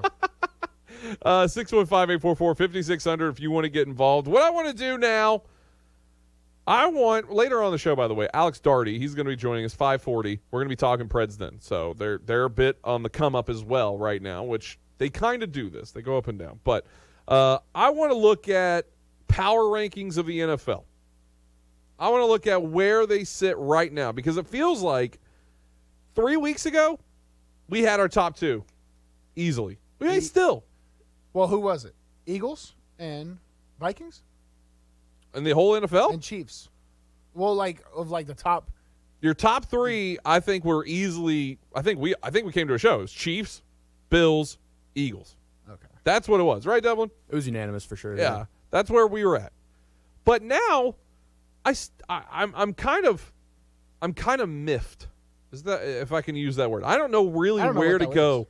I don't know where to go with this right now. Philadelphia, you could say they're 8-0. They look like a strong team. I want to go around the room. I want us to all give us our top five. So we'll start putting on your thinking cap. Give your top five. I'm going to give my top five right now. And if you want to jump in. 615-844-5600. My number one is still the Kansas City Chiefs. I'm taking rankings out of this. If the Eagles play the Chiefs today, the Eagles lose. That's how I believe about that. The Chiefs didn't even look all that great against the Titans, and they have a great defense. Titans have a great defense. And even not looking that great, Mahomes went for 400. He threw the ball 68 times or whatever, but he still went over 400. They didn't run the ball at all. Mahomes ran all the ball. I mean, Mahomes did everything. He just proved that he could do it himself. I still believe the Chiefs are the number one team. I will then go the Eagles. I believe the Eagles are a good team. I think they are in a very close shootout to the Bills that we see right now. And that's why Bills are my number 3 team. I like the Bills, but something's up and down right now with Josh Allen. He's not as dominant as we had seen recently. Number 4, I'm going to put the Baltimore Ravens. I understand Minnesota. I understand people would say that's crazy. They've lost 3 games. I don't care. I think they're turning a corner, and their team's starting to get better. They just added Roquan Smith. He's a really good player. I think he's going to help that defense out. We saw it against the Saints last night. The Ravens are getting back into things of where the Ravens are a dangerous team. Lamar Jackson starts playing good. They're a dangerous team. They don't even have Mark Andrews out there last night. They don't even have Bateman. They don't have their targets. Did Gus Edwards even get a snap? I'm not sure. They did not have their pieces still, and they've been injured. That team's still doing well. And then number 5, I'm going to put the Minnesota Vikings. They just feel like the biggest fake team out there right now to me. So that's my top 5. My top 5, Chiefs, Eagles, Bills, Ravens, Minnesota Vikings. Bruno. All right. My top 5. First of all, I love power rankings because I don't need a rhyme or reason to do things. I can just do them because it's me. Yeah, that's how they should go. I don't think you can just go off the records. Eagles have had a really nice, comfortable schedule to build up this 8-0. First time the franchise has been 8-0, so congrats to Philadelphia big. Eagles fans. Also, NFC sucks. That is true. So my number 1 is the Chiefs. I think the Chiefs are the best team in the NFL right now. I think they're the team to beat. I think they have the most potential. Yeah, it sucks to say because I was praying on their downfall. Wish preseason Bruno could see this. Yeah, I was praying. Well, I just didn't want them to be successful, but they are. So whatever. Chiefs are unanimously in my mind, they're the best team in the National Football League, and they're probably the favorite to go out and do something. Eagles are number 2, virtue of being 8-0. They will probably run through the NFC unless something crazy happens, but anything can happen. Number 3, probably surprise you. I have the Vikings. If every single game in the NFL is played at noon to 1 p.m. to 2 p.m., depending on your time zone, they would be the best team in football. Mm-hmm. Will they make a run in the playoff? Probably not, but I go by what I've seen right now, and the Vikings are performing more consistently than the Bills, who I have at number 4. With Josh Allen now injured, I really think the Bills are going to start downtrending hard. And Josh Allen should get the same criticism that Justin Herbert gets, where everyone calls him great, the GOAT, whatever. But what has he done in like the prime time slots? You know, like they beat the Titans this year That was the best we've seen the That was Bills. a step in the right direction. But last year it was like Josh Allen, he's just this freak, and the Titans were like, the Titans would beat them, the Jets would beat them, and then they would lose in the playoff. They have to do something amazing sometime, right? Yeah. What are you waiting for? Something amazing. I don't know. Real quick, did you see Kirk Thuggins? Yes, I loved that it. was tremendous. Did you see Adam Schefter? No. You saw Adam Schefter with the chains on. Did he have it on? Did he? No, I didn't see it. He was shirtless with chains on the field pregame for Monday Night Football. It was Oh, awesome. I missed that He one. was like, how did I miss that one? And low key, he's kind of jacked. Is he? Hey, It's Kirk hilarious. Cousins is too. Yeah. A lot of people were like, I heard people talking about Kirk Cousins. They were like upset because they all thought he was like the average Joe could do this. No, he's and shredded. He is shred city. Shout out. He wears all those hip protectors and stuff, so make him look like a dad on the field. Yeah. My finishing out, I do give the 5th to the Cowboys. I give it to them over the Ravens, who are my first team out of the top 5. The Cowboys, for a sheer fact that if you head-to-head the Cowboys and Ravens, I would take the Cowboys because they're a defensive juggernaut, and Lamar Jackson is the only person playing for the Ravens right now. So, hey, shout out to you for calling the Isaiah Likely touchdown. I know. Duvernay just didn't happen. I had a feeling Likely was likely to score though, and he was the first touchdown. Yeah, so that's my top we should have went. I almost did that last night. I almost said Isaiah Likely for a first touchdown score, but Chiefs, we didn't do it. Eagles, Vikings, Bills, Cowboys. That's how I got mine ranked up. Devlin, where are you at? Philly, Chiefs, Vikings, Bills, Dolphins. Let's give some. Let's take. It's the shows. We have a whole hour here. We got a lot of time, so let's take some time here, boys. Let it breathe. I feel like my top 3, at least the Vikings, you guys probably don't agree with, but the Vikings are 7-1. I like what they're doing on offense, and I believe what was their only loss? It was a good Phillies. team. Yeah, it was Philly. It's Philadelphia exactly. Eagles. Phillies are my number 1. They're 8-0, playing great. Chiefs, I think everybody else unanimously agrees they're up there as well. Vikings 7-1. Bills and Dolphins. So I love Miami's offense. I think it's absolutely insane to watch. They're a really fun team. I think they got away with one last week against the Bills. I think the Bills are a better team. That's why I have them over the Dolphins. But I think if you put the Dolphins up against the Cowboys and the Ravens, I think they beat both of them because those are the other two teams that I would have in the top 5. But Dolphins have proved that they can beat the Ravens, and I think they beat the Cowboys just in general. But yeah, I like the Dolphins. I think it's fair. I mean, the Dolphins' losses were coming when Tua was out, and when he's been on the field, Tua's answered. Tua's answered every question that everybody had about him. He just underthrows the receivers a lot. Which, granted, if they're as fast as Tyreek Hill and Jalen Waddle, a lot of people probably would too. And he could still underthrow him. Think about it. Tyreek Hill is on pace for 2,000 yards. He's on pace for 2,085 yards, I think, as it sits today. That's what Tyreek Hill's on pace for. So even if he's underthrowing him a little bit, he's still getting the ball. And Jalen Waddle is another. I mean, you're talking about the top 2 wide receivers in the NFL. Or if you're talking like top 5, 2 of them are on the Dolphins. Loki, I want to also, not to get too off topic, but I wanted to put the Bucs at 5th because I just know, we don't know what's going to happen. They're going to make a wild card, and then they're going to go to the Super Bowl. Single Tom Brady is 1-0. That's post-divorce Tom Brady. Yeah. He smiled, too, for the first time. Yeah, everybody's like, he's back. It looked bad in that game against the Rams, and they still got the win. I saw somebody said, single Tom Brady, 1-0, and throws for over 100,000 yards. I mean, it's very true. You're not wrong, because that's at the end of the day. It's cool with the rankings and all that. Once they get into playoffs, we know that things are going to change. Vikings are not going to be able to hold on to this. It just feels like that's going to get sideways very quick for the Vikings. The Eagles feel like they're going to get exposed, and it's going to be at the helms of somebody like Tom Brady. Mm-hmm. That's what's going to happen. And then it's going to be Chiefs and Bills duking it out, and Chiefs probably going to upset them again. It's fun because it's a lot of come-up teams. I mean, the Eagles and Jalen Hurts, they're I would say they're on a big come-up team. They're a big come-up team. We haven't seen them consistently in late-round playoff, right? That's usually reserved for Jimmy G, Aaron Rodgers, stuff like that. So the Eagles are a come-up team. Dolphins are a come-up team. I'd even put the Bills still as a come-up team. So there's a lot of fun teams to be had this season. I'm excited. And most of the old vanguard, they're down bad. Rodgers, Brady, they're down bad. It's all down bad. Chiefs are really the only ones that I would consider still consistent off of the last 3 to 4 years. Who's your dark horse team that's going to make noise in the playoffs. If they can get in, am I wrong to say the Patriots? No. I really don't think you're wrong. If they can get in. But that would require, like, 4 teams from that division getting in, or they end up beating out the Jets for, like, the second wild card spot in the AFC. But it's possible. Patriots are sitting, let's see. I'm looking at where they sit right now. They're 5-4. Jets are 6-3. Dolphins are 6-2 or 3.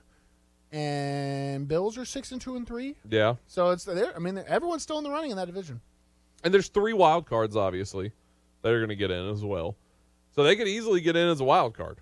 I mean, there's still plenty of time. No one from the South is getting in. The Titans. Yeah, the Titans are going to be the only ones. Titans are the only ones. They have to beat out one team from the West, the Chargers, and who are 5-3 currently. The North, they'll have the Bengals, and none of them will get in. So yeah, our 2 to 3 wild card teams might all be out of the East. Yeah, no, they're really good. I mean, you look in the 5-4, 5-3 area. It's Chargers, Patriots, Bengals, and then after that, Bengals are going to Colts. win the division, though. So. Yeah, true. Where do you believe on that? Do you think the Bengals are a dark horse? I can talk sometimes, but yeah. Do you think they are? Do we consider them a dark horse? I think Cincinnati is a dark void in the landscape of the United States landmass, the continental scape. Until they get rid of Skyline Chili, like they really won't ever get out of that cloud. Forget this chili, the city, the city and all of its citizens. As you wear a Cincinnati Bearcats jersey or shirt right now, I don't know if I can consider them a dark horse. They're a good team. They're a good team in the AFC. If not, then I'd probably take the Jets. The Jets just shocked the nation against that 6-3. Yeah, they're 6-3. No, Zach, crazy. Could you imagine playoff Zach Wilson? I mean, we thought playoff Ryan Tannehill was. Hey, maybe he's different that way though. Shut up. Maybe you know how we talk about Kirk Cousins in regular season noon games. Maybe it's Zach Wilson playoff games. I'm sure. Yeah, there's been some guys like that. Tim Tebow was one of those guys. They're not winning games because of Zach Wilson. No, that's true. And they're winning because of everybody else on that field. Yeah. And if they can keep doing it, they're 6-3. And let's not forget, Joe Flacco's just sitting there in the wings. That's like, hey, I can make this team a whole lot better. They're not a bad team. You got to give it to Robert Saleh and them.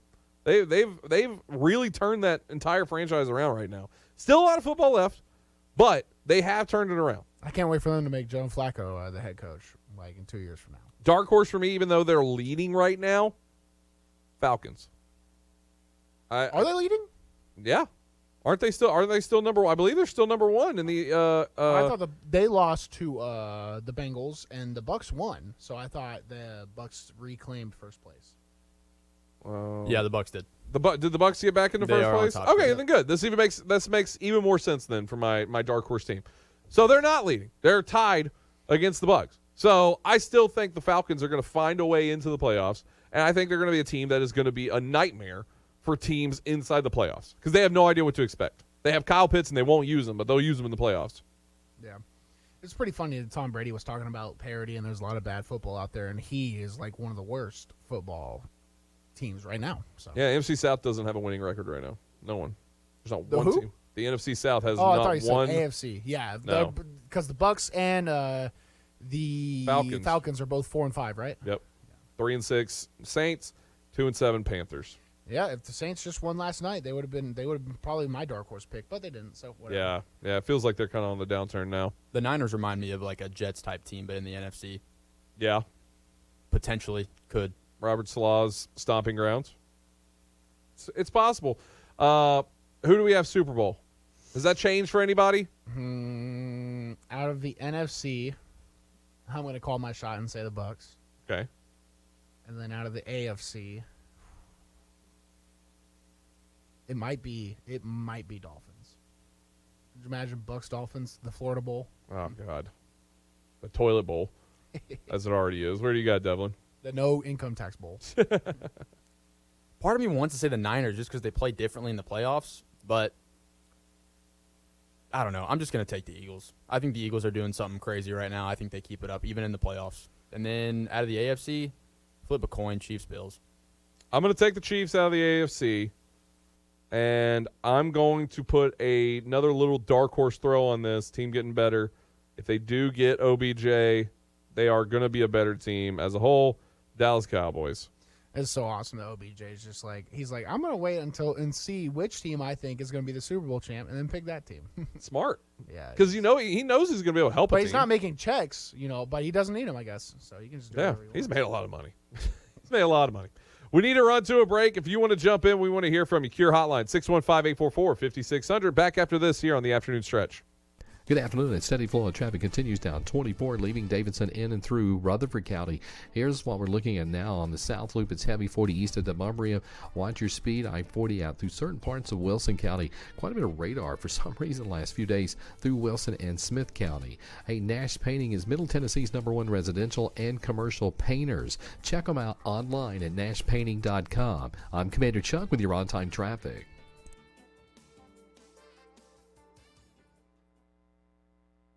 You don't sit behind a desk every day to earn a living. You're out and about making it happen. And sometimes you get a little bit behind on your paperwork, like bookkeeping and paying your taxes. It's easy to get behind on paying your taxes. It happens to the best of us. And you know what happens next. The big, bad IRS comes knocking on your door. And when that happens, you need to call the good old boys at the Tax Doctor. Let them do what they do best, deal and negotiate with the IRS so you pay the lowest you can in back taxes that the law allows. We are a 100% U.S.-based company, and we've saved our clients millions over the years in back taxes.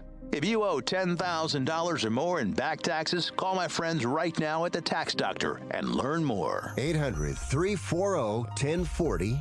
800-340-1040. 800-340-1040. Again, that's 800-340-1040. Paid for by the Tax Doctor. Hey, it's Patton Cook from Run With It. Let me tell you about my friends over at Smiles by Design. Dr. Dwayne Jones and his team focus on providing you with personalized, gentle care that you deserve. Smiles by Design are one of the few practices that offer state-of-the-art, needle-free cavity fillings. I started going to Dr. Jones 2 years ago, and he has completely changed my smile. They are located at 105 Threet Industrial Boulevard, Unit 1001 in Smyrna. You can visit their website at drdwaynejones.com for more information, or you can call them at 615-355-1033. Again, their number is 615-355-1033. Or you can search for them on social media at Smiles by Design. So be sure the next time you're looking for dentistry services, give my friends over at Smiles by Design a try. And don't forget to tell them Patton sent you. Slim's Tender Mac Bowls are back. We start with a 3-cheese blend to make our delicious mac and top it with chopped hand-breaded tenders and Colby Jack cheese. Try the Tender Mac Bowl meal or the Buffalo Tender Mac Bowl meal, both served with Texas toast and a medium drink. But hurry, they're only around for a limited time. Download the Slim Chickens app to order and earn rewards. Hey, it's Sammy Kincaid, host of Power Hour with Sammy Kincaid. Every Saturday morning from 9 to 10, listen in as I highlight women in sports from high school to the pros, athletes and administrators. And you know what? Let's talk some ball with women covering the game across the country. Power Hour with Sammy Kincaid is every Saturday morning. Listen in on Nashville Sports Radio from 9 to 10 a.m.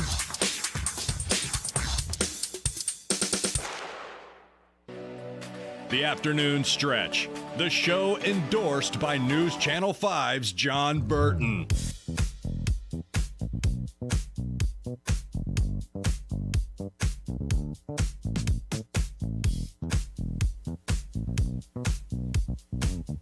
The Afternoon Stretch. Bruno Reagan, Devlin McKenzie, Zach Williams here, and I'm here to tell you that none of us won the Powerball. Someone in California did. To be fair, I would take like a week off or a month off if I won the Powerball. Bruno, to be fair, you're not showing back up. Maybe. it all depends on how. To be fair, I'm not showing back up. Well, it all depends. Are you kidding me? It all depends how I feel after that first month. I don't know. I just $1 billion. That guy, whoever in California, $1 billion. I'm gone for a year at least. At the minimum, I'm gone for a year. I wouldn't even know where I would want to go. I wouldn't know either. I just want to stay in my gym. I'd want to make sure everything's buttoned down. I don't want to be, you know what I mean? I'd probably go to Best Buy and buy whatever I wanted. That'd be fun. What is it would you buy at Best Buy? A computer, but for my friends. I would be like, get that one. And then make them carry it to my car for me. Wait, you said it's for your friends, but then you'd make them carry it to your car. Well, the employees. Oh, okay, I see. No, I would just go buy I thought you were talking about you bringing your friends to buy it for them, but they got to carry it to your car to take it then to your house, and then you play it for them. I genuinely, you never know how you would react until you get that kind of money. For sure. But I just don't. I don't have any strong opinions. Like, if I had $1 billion in my account, I would just be like, oh, I don't have to work anymore. And then I would do the same thing I do every day anyways. You think, until you have $1 billion in your account, and you're like, oh, I don't have to work anymore, and I could quite simply do anything I want. Yeah. But then you realize at some point it's going to come to roost is that money doesn't buy you happiness. No. But it does buy you things that can help you be happy. Like a membership at Reagan Martial Arts to get your black belt. Exactly. If you become a black belt, you'll be like your gym. You would buy a new area for your gym. Maybe. You would make your gym like. I'd buy real coaches so they can do it, and then my name would just be on the top. And I can come whenever I want. Exactly. That's what you would actually do. Yeah. But I don't know. I just know I love the idea. Everybody's like, oh, I'd still work or I'd still do this. No, you wouldn't. You wouldn't. You right away. You would not. You would not go. Well, life's just usual as it is every single day. That's a lie. You know what you would do? You quit. You wouldn't see some of your friends forever. Your whole life would change. You'd have new friends. That's just how it is. Devlin, what would you do?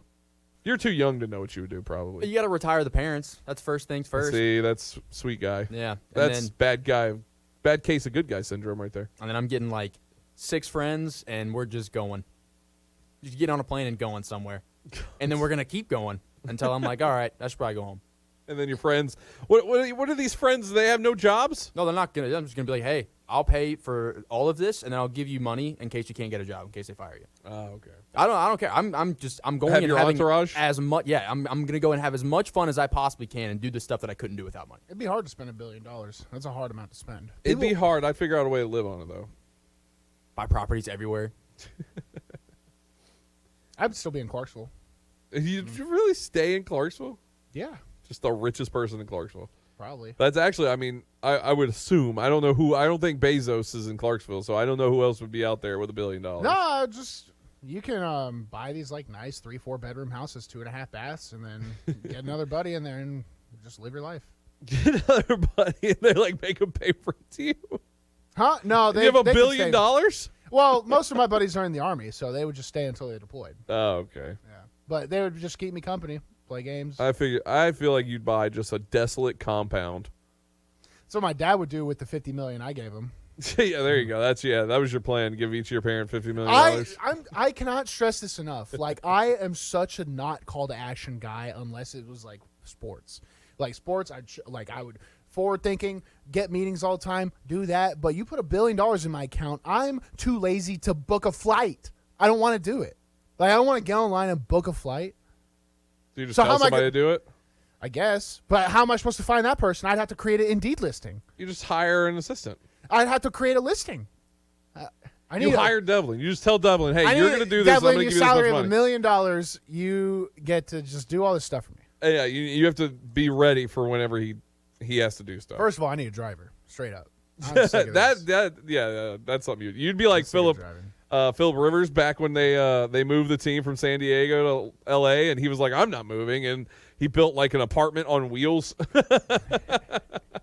with him and his 48 children that he has. I wouldn't change too much. You wouldn't change too much? No. I think people would. And I think it's you probably would. I mean, I imagine, honestly, straight up, the person in California that won that, the fear that sets inside of you. There is utter fear, I imagine, that happens. Yeah. Like, you feel like you did something wrong. You're like, oh, no, I shouldn't have bought this ticket. What did I do? What did I do? What did I do? I mean, you have all eyes are on you, and you got to go into hiding, like, immediately.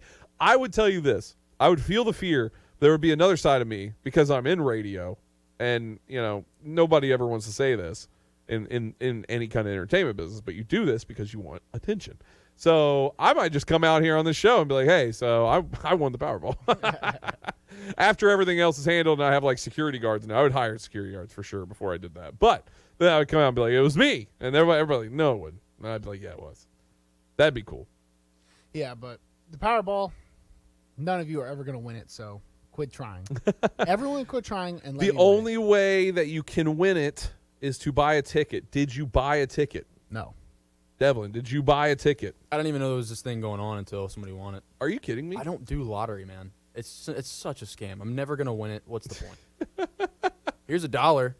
Here just for nothing. I'm better off burning it. I mean, you would rather put money into your locks of the week instead of the lottery? The odds that I win that are I feel like they're maybe less.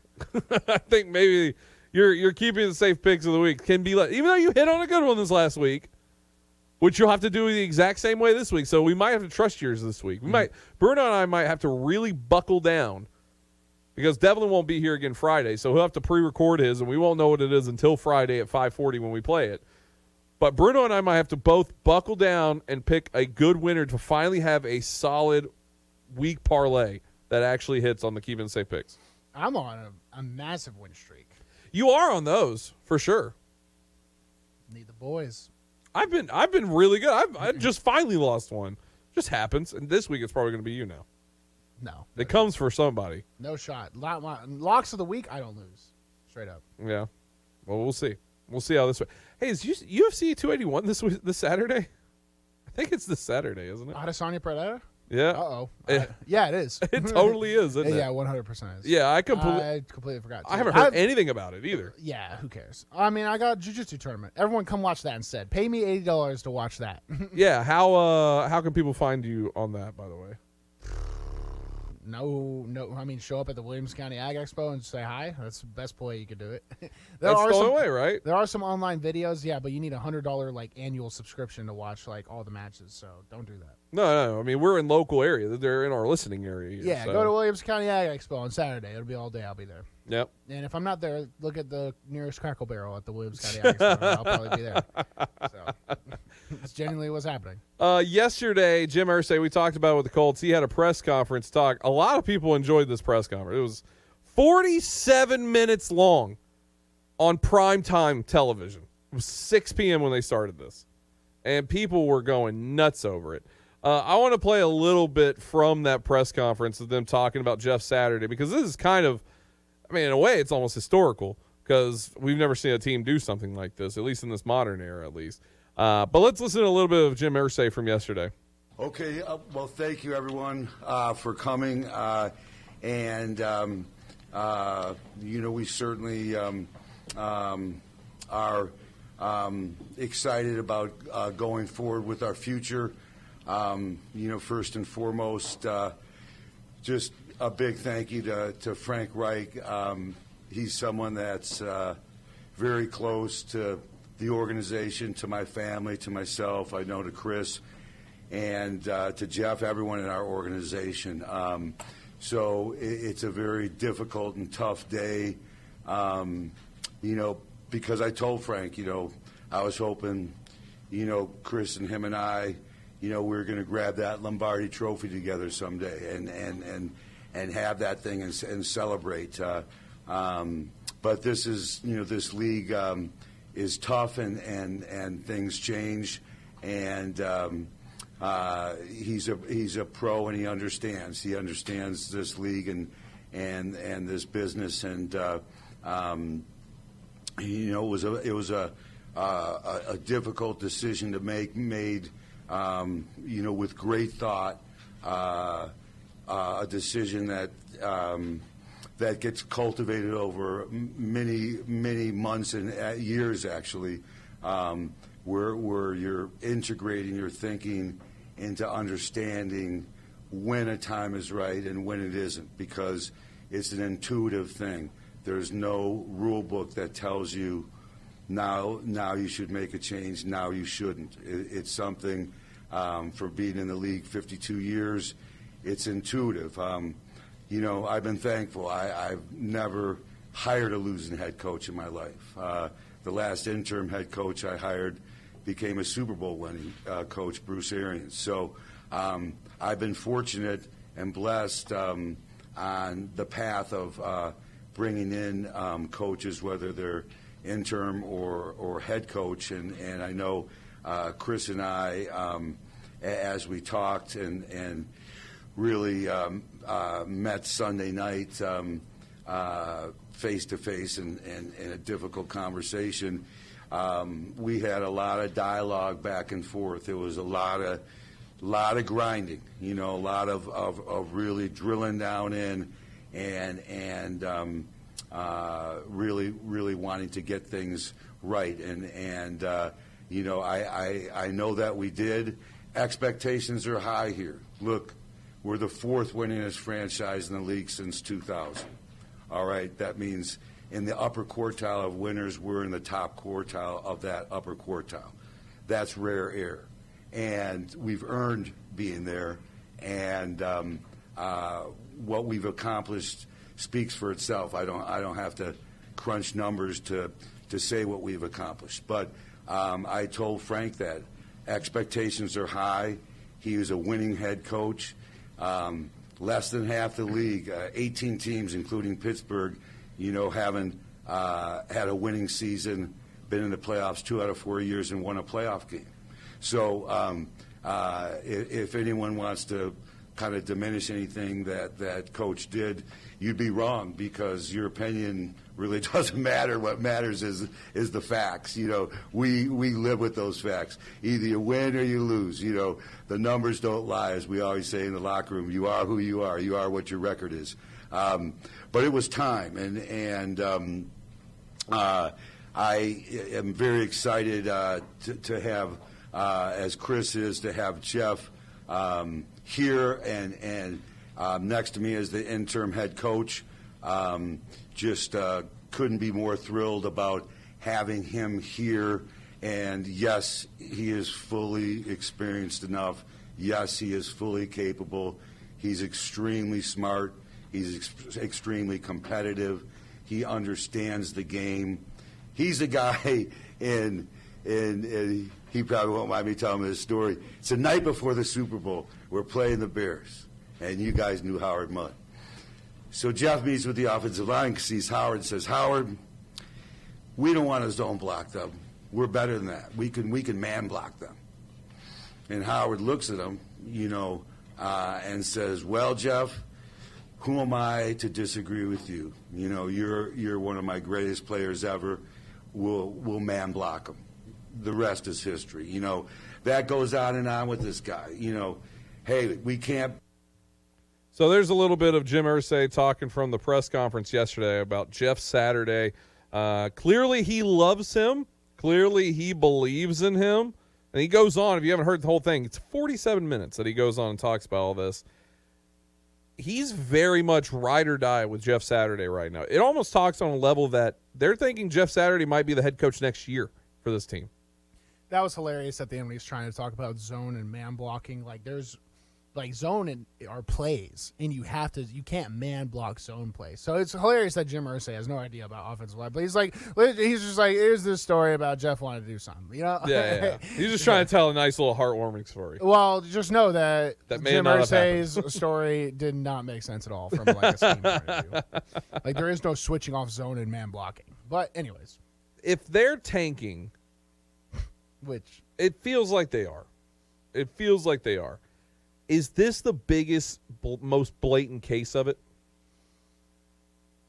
No. Because the NFL is strict against no tanking.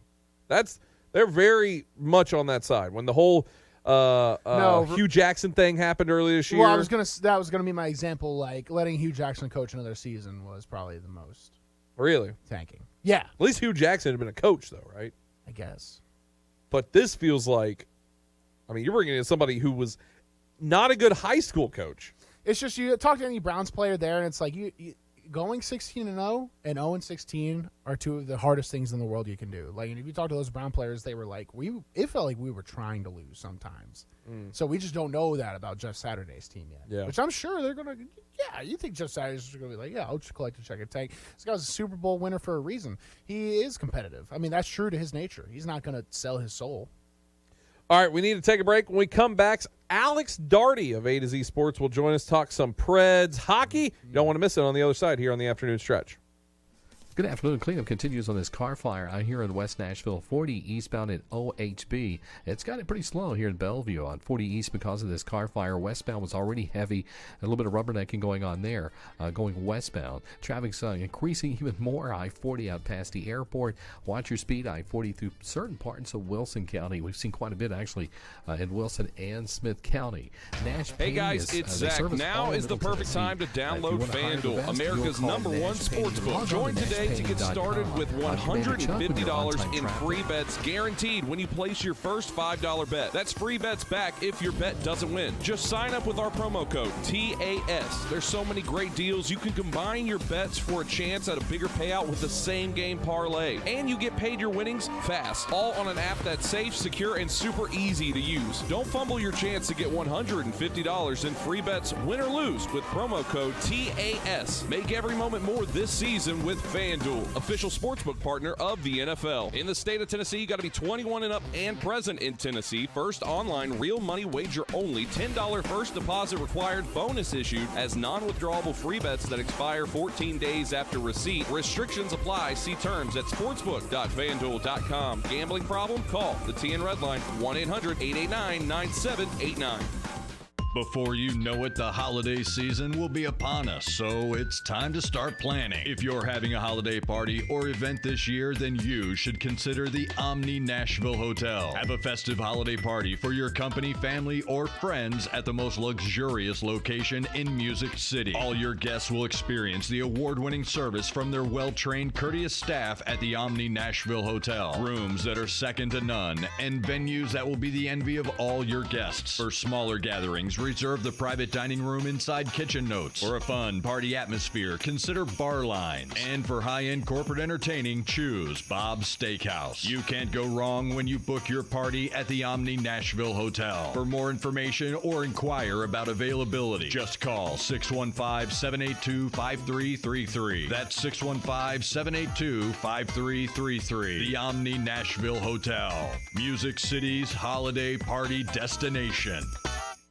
Greg Pogue back once again to tell you about Bongo Java, Nashville's oldest and most celebrated coffee company, now also located in the Omni Nashville Hotel. Reward yourself for surviving Nashville traffic with fresh, locally roasted coffee, classic handcrafted espresso drinks, and fresh baked goods all day long. And free Wi-Fi, so you don't have to work from home. #1 in customer service. You made it through the traffic. Reward yourself with a perfect pick-me-up at Bongo Java. Fresh coffee, delicious treats, great atmosphere. Open 6 a.m. until 2 p.m. daily. Bongo Java at the Omni Nashville Hotel. Five-state forecast. Your exclusive National Sports Radio, WNSR Skyscan forecast. This afternoon is going to be mostly sunny, high 78. Mainly clear tonight, low 50. Sunny Wednesday, high 80. Thursday, sunny skies, high 76. Utilizing the resources of the WeatherBug Network on National Sports Radio, I'm WNSR's meteorologist, Jim Rinaldi. Sports Radio, WNSR. The afternoon stretch. The best show? I don't know if I can say that, man. I'm going to move on to the next one. The afternoon stretch. Bruno Reagan, Devlin McKenzie, Zach Williams here inside the Strike and Spare Family Fun Center studios. Going to the Cure Hotline. Always a good time when we get our weekly chats with Alex Daugherty. You can follow him on Twitter at AlexDaugherty1, Preds writer for A to Z Sports. Alex, I hope you've had a good week since the last time we spoke. Yes, my favorite phone call of the week right here. Good, man, because I feel like you probably get a lot of good phone calls, so I'm glad we're near like the top of that. He didn't get the Powerball phone call. I was just going to say I have like 2 phone calls a week, so you guys are number 1. There you go. Well, hey, I'll take a gold place or a first place anywhere I can get it. Speaking of taking wins wherever you can get them, it seems like the Preds are a little bit of an upswing right now since the last time we spoke, going from just having the one win on American soil against the Blues to now they've strung two together. Tonight take on the Kraken up in Seattle. Are we seeing a change? What's been different from those matches so far that for the Preds? Okay, so I think last time I was on here, we talked about how bad the defense was, right. And then against the Oilers, it was probably the worst performance that I've seen in a long time, and I think that might have been an inflection point for the team because I think it was just so obviously clear. They were down 4-1 at the end of the first after that game, or in that game, and then it just got worse. I mean, basically, they couldn't handle the Oilers' speed. It looked a lot like the Avalanche series last year, or in the playoffs, where just Avalanche could do whatever they wanted to. Oilers did whatever they wanted to against the Predators defensively.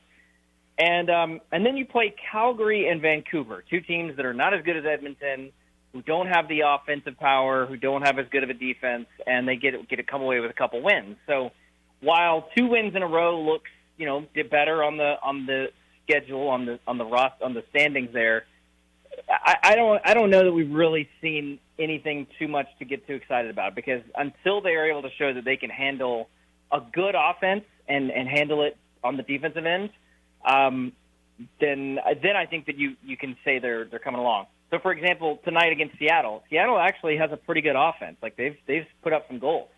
I think they've scored at least 3 goals in 9 straight games, including some 4 and 5 goal outputs there. And then on Thursday they get Colorado again. So they got 2 good offenses to really test it.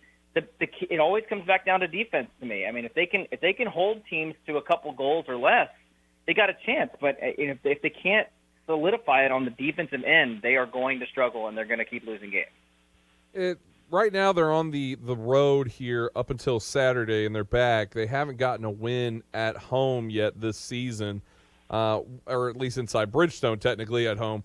But it's do we feel like that is going to happen in this next stretch of home games? New York, Minnesota, New York, Rangers that time, Tampa, Arizona. Do we feel like they're going to finally get a win here at Bridgestone when they come back this weekend?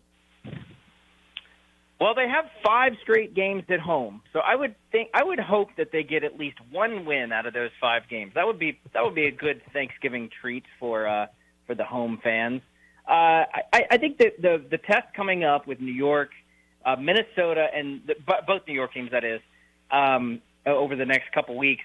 There's possibly some wins in there. Minnesota has not been all that strong. That's kind of another part about this early part of the season that I think people are maybe forgetting somewhat, that there are other teams besides Nashville that are struggling.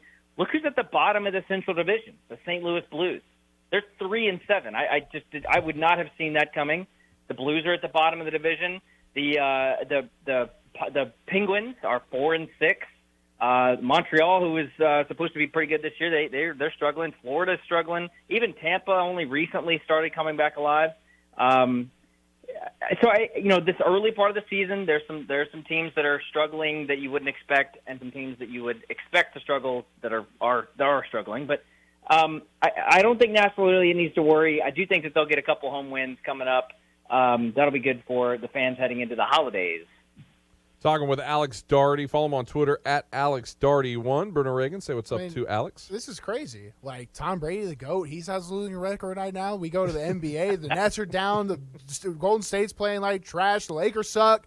And then the Blues suck. And it's like, what's in the water with all these teams right now? I feel like it's just everything we know as Americans in all of our sports is getting turned upside down. Phillies make it to the World Series. Irrelevant teams stand up. It's your year. Yeah. So hey, maybe the Preds. Is this their opportunity? Is there some in the water, Alex, right now is there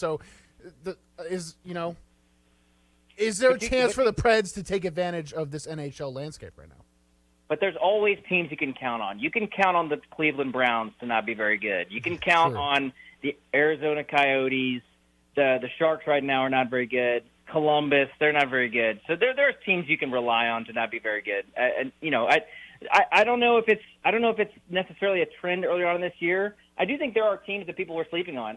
Dallas being at the top of the Central, that does not surprise me, because they made some great moves. They kept their pieces together somehow, even though they were up against it with the cap. And I think Dallas is going to be a solid team. Colorado, I mean, they're basically just going to walk to the Western Conference Final. I don't see any problem with that team moving forward. The Predators are, where are the Preds at right now? They're in sixth, 5-6-1, not a great record. But when you look ahead of them, I think if it's really between them and Minnesota and Winnipeg, I'm counting Chicago out. Chicago, sorry, that team has so many holes in their roster. But if it's between Nashville, Minnesota, and Winnipeg, even with Nashville's defensive issues, I like their chances to finish in the top 3 spot. I think they can compete with Minnesota and Winnipeg. Not with Colorado and not with Dallas, but being in a 3rd, 4th spot, going into the playoff push, I think that's not a bad position to be in. And our station, lucky enough, we're not beholden to anybody, so we can be totally honest on the airwaves. When I see David Poile and his name thrown around, a lot of people, I feel like he has a Todd Downing as to him. Like, people want to move on from this guy, right? Is there anything the Preds or him can do to change the public perception around him into a more favorable position? That's a great question. I mean, I think David Poile has the most shall we say, secure position in maybe all of sports. I don't think there's anyone that could. And by the way, this is not because I think he should. This is just because this is just the fact. I think there is a internal perception of what David Poile has done for the Nashville Predators that will never change. I mean, just frankly, it will never change. The only way that David Poile will ever not be the GM of the Predators is if he decides it. That is the only way it's ever going to happen. I mean, Jerry Jones, maybe that's the comparison. It's a Jerry Jones type situation. He can do whatever he wants. He will always be in charge. He's the guy. And, David Poile, I think the public perception, as long as the team is, even sort of winning games, it'll be, better than some people think. But right now, the real target of most fans seems to be John Hines. In my opinion, a little bit unfairly. I do think John Hines makes some questionable decisions, but I think that's really the key to most of the fans right now. They really don't like what John Hines has done with some of the roster, especially with some of the young players. Poile seems to be a little bit in the background right now, but it really seems to be more on Hines than Poile at this point. Speaking of fans taking shots at people, I see you're getting some shots taken at you, which you should wear that as a badge of honor, my friend. That was awesome. So keep retweeting those messages. What happened? Those Facebook posts that mention you? Oh, come on. Oh. Those are awesome. Yeah. Oh, please. No, that was. I will definitely wear that as a badge of honor. That was fantastic. He called me an analysis god, and I proudly put that in my Twitter bio, and it will stay there forever. We got a listener listening right now says he's going to play some hockey with you tonight, and that you're a stud. So what do you bring to the ice? You know what? Whatever the team needs. I am a glue guy. If they need me to put in a good defensive shift, I will go out there and I will dive for pucks. If they need me to score goals, I can sometimes do that. I'm more of a pass first kind of player. I look to pass. I like to feed others goal scorers rather than score myself, but kind of spread the wealth. But no, it's honestly a blast. Yeah, Tuesdays I'm at Bellevue, and on Sundays I'm in Antioch. So a couple times a week. I mean, I'll tell you what. I've been playing for about 4 years now. I played in high school. And if anyone really wants to get a full education on what it's like to be out to play in a hockey game, you have to just go play. You can't. There's no amount of watching it that will give you the same education on what it's like. I mean, just everything from the amount of work that it takes for even like a 45-second shift to how hard it actually is to go try to score a goal. Like it's hard. It's very difficult. It's a tough sport, and I think more people should try to play it. And, there's always opportunities.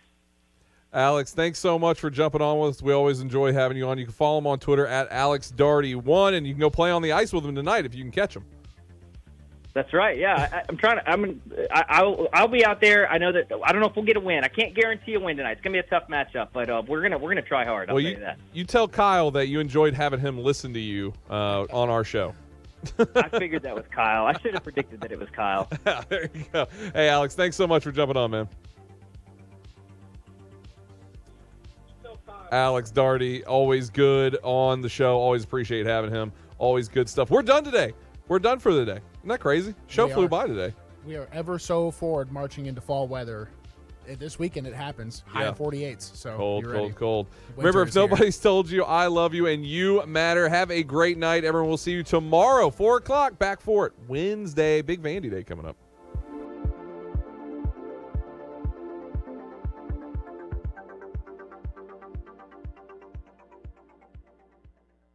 We're going to get into our routine with Daily Tennessee Jackpot. You got $1?